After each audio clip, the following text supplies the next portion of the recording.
Hey, what's up, guys? My name is Umberto, and welcome to Mind Honey Buns. This might be a little informal or not so organized, but that's because I just moved into a new apartment, so this is only for a temporary use. But thank you guys for tuning in, and we're gonna continue on this little segment that I started a couple of weeks ago, I think maybe a month ago already, on the existence of God. Now, this is something that I wanted to start up because I want to start up a project this summer regarding something I can't say too much, but it involves music. And it's a very interesting topic that I have I've been thinking about recently this past year, and I'm gonna bring it up to many people's attention to see if they can collaborate in this video with me, and hopefully we can create a project that will intrigue all of you guys. But for now, let's stick with this "Is there a God?" little segment in philosophy. And right now, let me sit down really quick. I wanna start off by talking about one of the first philosophers who's ever been recorded before anything. He's not the first philosopher ever, but he's one of the first philosophers that we have record of. And his name is Thales. Now, the thing with these ancient philosophers is that we don't have any original work of them. Most of the works come from philosophers like Plato and Aristotle, who know about these philosophers and write them down, because it wasn't a thing back then to say, this guy's smart, let's write down what he says. And I'm sorry if there's a lot of noise. My roommate is here and I can't really do much about that, but let's talk about Thales. Now, Thales is one of the first recorded philosophers ever. This guy is one of the first guys who pioneered the existence of God. And the thing with philosophy is that we can tell that this isn't just something he came up with. At the time, this was being discussed by everyone, by philosophers at the time before Thales.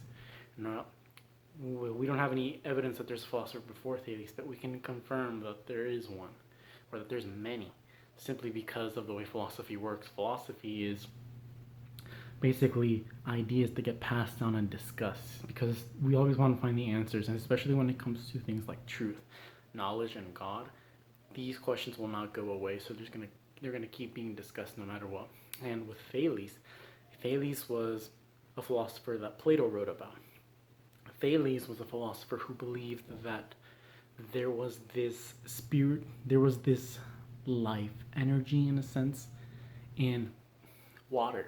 But you never imagined that. He believed that everything, like this is not even like God, but like this theos, or this indefinite, that's a better word of putting it, this indefinite thing that makes life is water. Does that sound outrageous to you?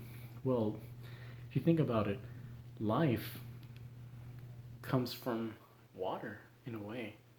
Don't you need water to survive, to live? Don't plants need water to sprout and continue to grow? Like trees need water to freaking grow as tall as they need to. Flowers need water, plants need water, vegetables, fruit, anything needs water. And it's a known fact that water is needed to survive.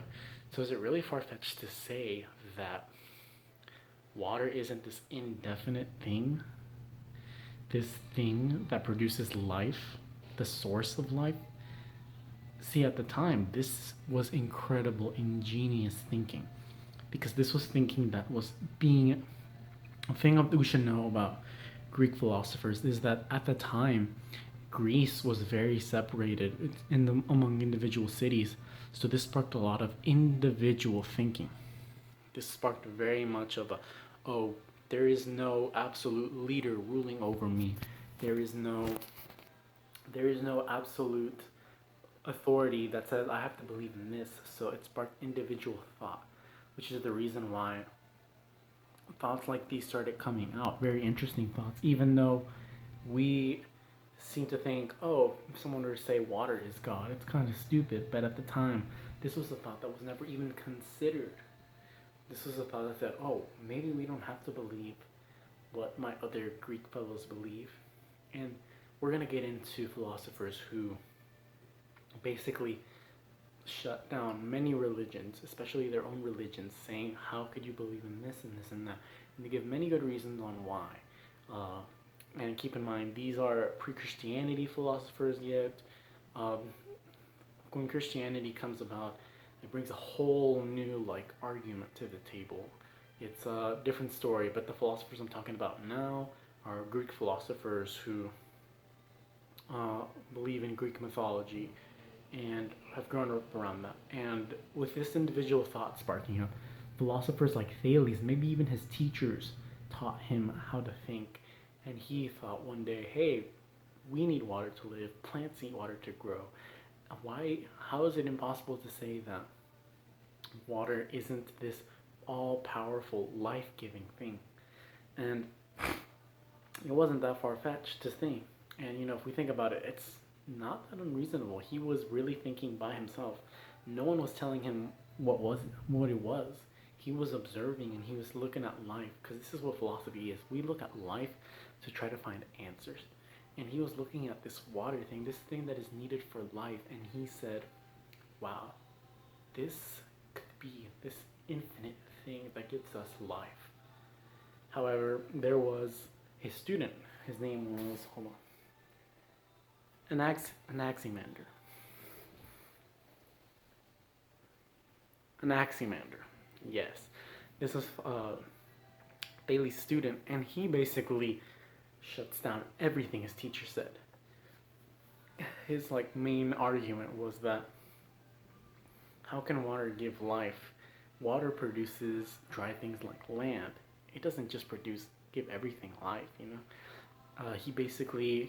Anaximander was Thales' student, and he basically just completely shuts down everything that Thales wanted to say regarding this infinite life thing. And we're going to see this pattern a lot in philosophy. One of the more famous duels are probably between Aristotle and Socrates, student and teacher. Let me think, what else is there? There are many different arguments. None come to mind right now, but I'm sure you guys have heard of Plato and Aristotle, and the first ones who did it were Thales and Anaximander, the first that we know of. Student and teacher basically find off to see, hey, what's the true answer? And Anaximander said, there is no way that there is something that we can see and comprehend in this meat flesh, in a way, to comprehend the life-giving, ultimate, and unlimited thing that gives life. And he basically gave the idea of the indefinite. I may have said that Thales did, but it was Anaximander, his student, who said that there is an indefinite thing that gives us life, something that we cannot comprehend or see. And remember, we're not talking about God yet. He just used the word indefinite, something that we can't see, whether it be a God, whether it be a thing, we don't know. But Anaximander basically stated that there is an indefinite thing that gives life and is the ultimate thing, whether it be a being or not. Anaximander and Thales were very smart for their time. They were individual thinkers. They sparked up this individual thinking in Greece, whether it was them who sparked it up or their predecessors, it doesn't matter. But we see that this is the beginning of philosophy. This is how philosophy is formed. They may have not been the first philosophers, but at their time, philosophers weren't even a thing. Philosophy means love of wisdom. And the term philosophy didn't come out until later, but we can see that when Plato and Aristotle scrapped or wrote down these philosophers that people didn't really care about in the past, or they didn't care about in their time, they wrote them down and said, this is the roots of what's later going to become a philosophy. And maybe their thoughts aren't as intelligent anymore, maybe they're not as creative, because we know water is just a bunch of compressed atoms, and maybe Anaximander just didn't have any solid answers. He just said there was this indefinite thing, which could be anything, and we know that's not really logical, but at the time, this was the roots of something that would spark up philosophers like Plato, Socrates, uh, Aristotle. I'm trying to think. There were more philosophers than that, obviously. Descartes, um, Thomas Hobbes, and many other philosophers.